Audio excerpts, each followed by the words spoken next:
Hey friends of the channel, welcome to the second episode of All Things Being Equal, an average student's guide to being a great lawyer.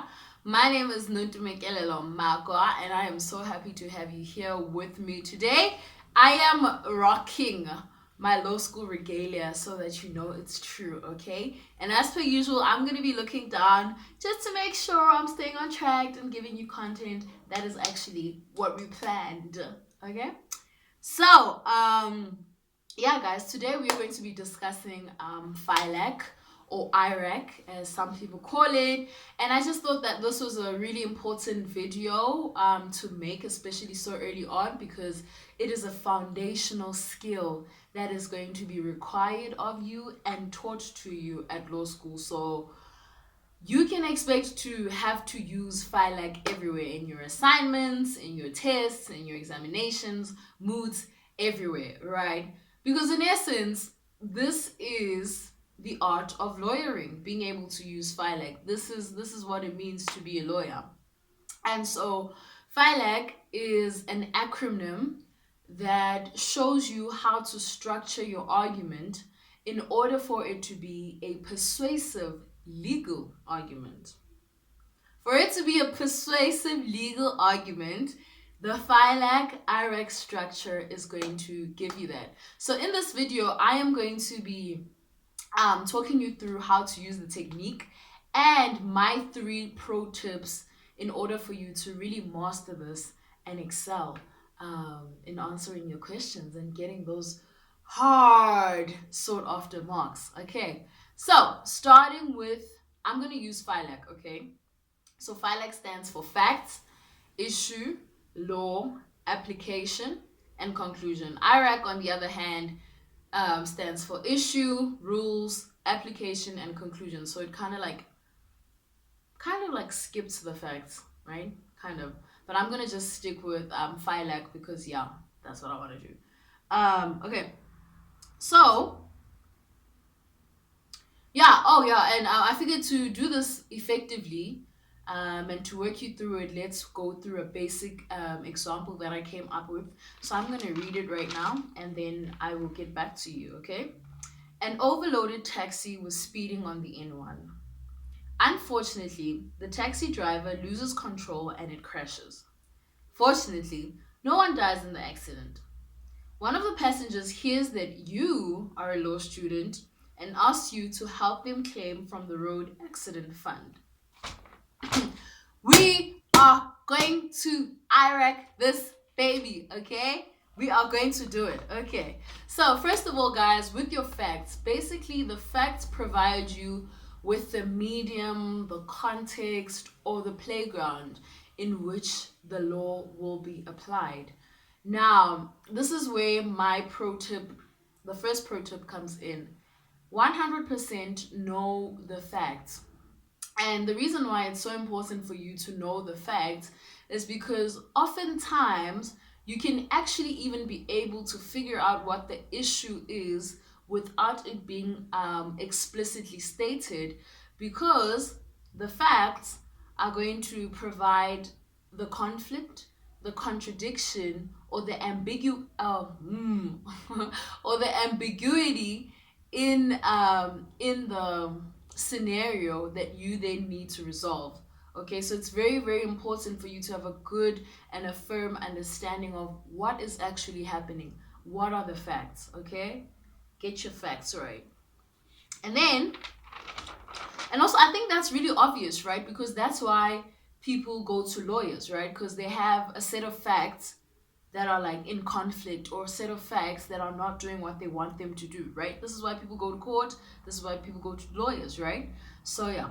Now, the issue, which is the I of the FILAC, in this particular case, at least for us, is simple. And it would be, will this passenger be able to claim from the road accident fund for this accident that they were involved in, this taxi accident that they were involved in? So yeah, that's simple. Now that we have the issue, we can move on to the L, which is the law, right? So in order to be able to resolve this factual conundrum that we have, we need to know what the law is on this position, right? And oftentimes in law school, you are going to find the law that needs to be applied either from statutes and legislation or case law, actually. And at times you apply them at the same time. You apply them at the same time. And yeah, in this particular fact set that we have, since he wants to claim from the Road Accident Fund, the two laws that he'd be looking at, the legislation would be like the Road Accident Fund Act and the Road Accident Fund Amendment Act, which I don't even know what they say specifically and whatever, and or other case law, which I also don't know what it says specifically or whatever. I don't. But this does absolutely bring me to pro tip number 2. 100% see to it that you understand the law. Why is this important? Because since it is a law degree that you are pursuing, you can be sure that your lecturers will not give you a straightforward legal concept to apply. They won't, right? Because where's the challenge in that? Where's the test in that? Where's the skills development in that if they just come and give you a straightforward law? So oftentimes what will happen with the laws that you will be given, it will perhaps be one where there is a contestation in what the correct interpretation is. It will perhaps be a law that has recently been repealed, and so there's a new one in operation, and you need to be aware of that as a law student. Or it'll be one wherein the court dealt with a very interesting question and they came to an interesting conclusion, or one where the application of that law had a drastic impact on a particular sector, or its application had some unintended effects, or something like that. Something contentious. No, that's you. Mulume English. Mulume. English is biting me. I wanted to say something that's going to be like contentious. Yes, that's the word. Like some contentious thing, right? Because they're trying to develop that legal muscle within you. And so it's very good that you understand the law and you understand it well so that you'll be able to apply it to your facts.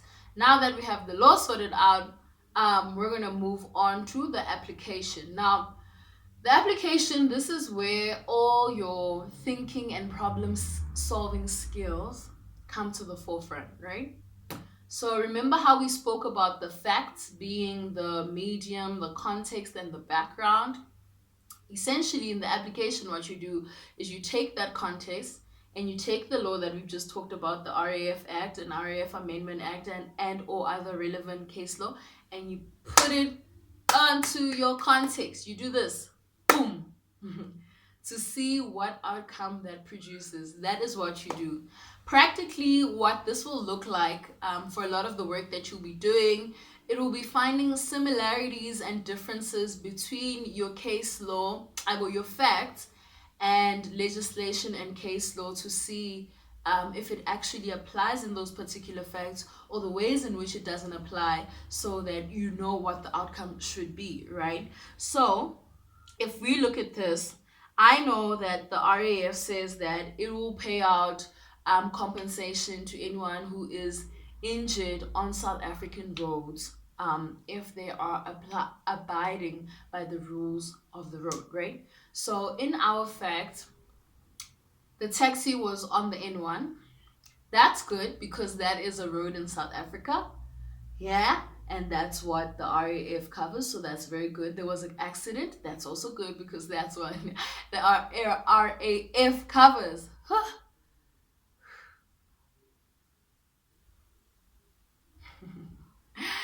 Okay, however, we are told in the facts that the taxi was overloaded and the taxi was speeding.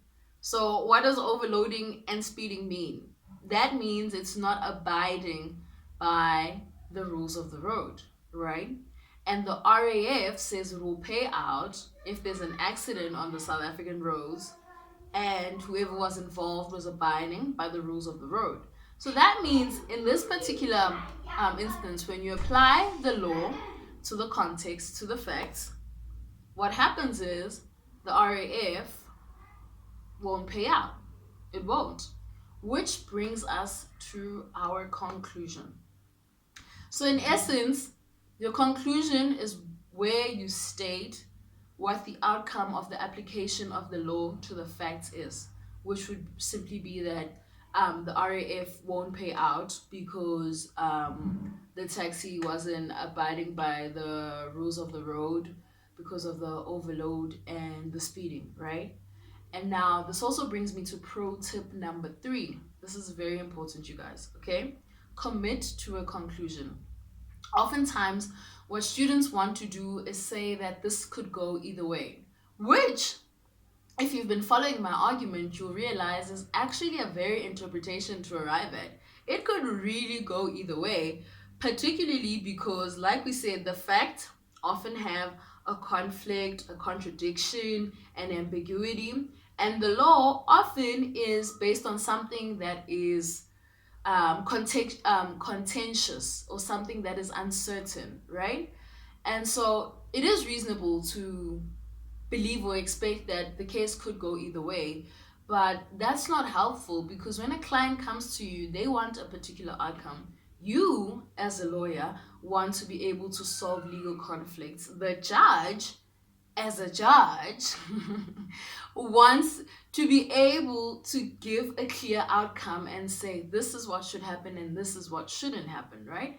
So if at the end of your IRACing and your FILACing you say this could go either way, that is unsatisfying. Like, that is really unsatisfying on a number of grounds, right?